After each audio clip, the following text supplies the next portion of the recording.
Hi ഇസ്മി friends, എല്ലാവർക്കും black Tollywood ചാനലിലെ പുതിയ വീഡിയോയിലേക്ക് സ്വാഗതം. എന്തുണ്ട് വിശേഷങ്ങൾ? എല്ലാവർക്കും സുഖമല്ലേ? എല്ലാവരും ഹാപ്പിയല്ലേ? ഹാപ്പി ആയിട്ടിരിക്കുക. Anything happy life has to go on always പോസിറ്റീവായി. അപ്പം നമ്മളിന്ന് നോക്കുന്നത് ആലത്തൂർ സ്പെഷ്യാലിറ്റീസ്, ആലത്തൂരിൻ്റെ പ്രത്യേകതകൾ. അപ്പം അതിനെക്കുറിച്ചാണ് നമ്മൾ നോക്കുന്നത്. പാലക്കാട് ജില്ലയിലെ ഒരു താലൂക്കും ഒരു പട്ടണവുമാണ് ആലത്തൂർ എന്നത്. ആലത്തൂരിൻ്റെ പ്രത്യേകത എന്താണെന്ന് വെച്ചാൽ, കേരളത്തിൽ ഇപ്പോൾ ഏറ്റവും കൂടുതൽ ചൂട് കൂടിയ സ്ഥലം, അല്ലെങ്കിൽ ഏറ്റവും കൂടുതൽ ചൂട് രേഖപ്പെടുത്തിയ സ്ഥലമാണ് ഇപ്പോൾ ആലത്തൂർ. 43 ഡിഗ്രി സെൽഷ്യസ് ആണ് ഇപ്പോൾ അവിടെ രേഖപ്പെടുത്തിയിരിക്കുന്നത്. പാലക്കാട് ജില്ലയിലെ ഒരു പട്ടണവും ഒരു താലൂക്കുമാണ്. പാലക്കാട് നിന്നും ഏകദേശം 24 കിലോമീറ്ററാണ് ഇവിടേക്കുള്ള ദൂരമെന്ന് പറയുന്നത്.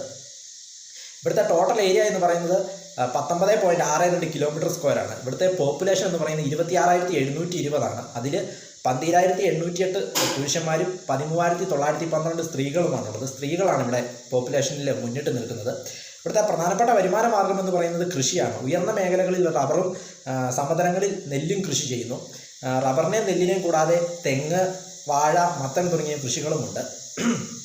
ഭാരതപ്പുഴയുടെ കൈവഴികളിലൊന്നായ ഗായത്രിപ്പുഴയുടെ തീരത്താണ് ഈ പട്ടണം സ്ഥിതി ചെയ്യുന്നത്. കേരളത്തിലെ പാർലമെൻറ്റ് മണ്ഡലങ്ങളിൽ ഒന്നാണ് ആലത്തൂർ എന്നത്. കേരളത്തിലെ ഏറ്റവും കൂടുതൽ ചൂട് കൂടിയ സ്ഥലമായിട്ട് ഇപ്പോൾ ആലത്തൂരാണ് രേഖപ്പെടുത്തിയിരിക്കുന്നത്. 43 ഡിഗ്രി സെൽഷ്യസ് ആണ് ഇപ്പോൾ ഇവിടെ ചൂട് രേഖപ്പെടുത്തിയിരിക്കുന്നത്. വീഡിയോ ഇഷ്ടപ്പെട്ടാൽ ലൈക്ക് ചെയ്യുക, ഷെയർ ചെയ്യുക, കമന്റ് ചെയ്യുക, സബ്സ്ക്രൈബ് ചെയ്യുക. വീണ്ടും പുതിയ വീഡിയോ കാണാം. അതുവരെയും ടേക്ക് കെയർ, ബൈ.